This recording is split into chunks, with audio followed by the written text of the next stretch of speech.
Welcome to the Slop Farm. Enjoy the video.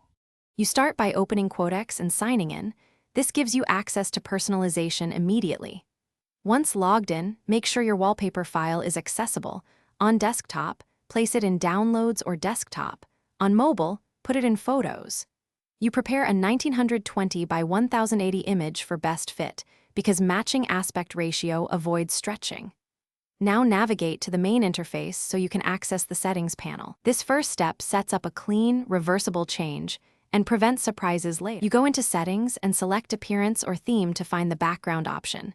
This is where Quotex accepts a custom wallpaper. Once there, click Upload or choose File and pick the image you prepared. The platform will preview it immediately. Make sure you use the crop or position controls to align important content away from UI elements, because Quotex overlays charts and controls.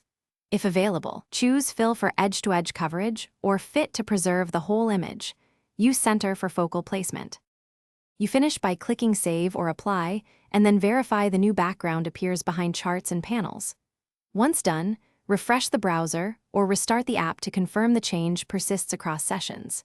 If the image looks cropped or stretched, re-upload with a different aspect ratio or switch between Fit and Fill until it looks right. Make sure to clear cache or update the app if the wallpaper fails to show. Also check file size and format, because oversized or unsupported files can prevent application. Thanks for watching. Consider subscribing if we helped you today.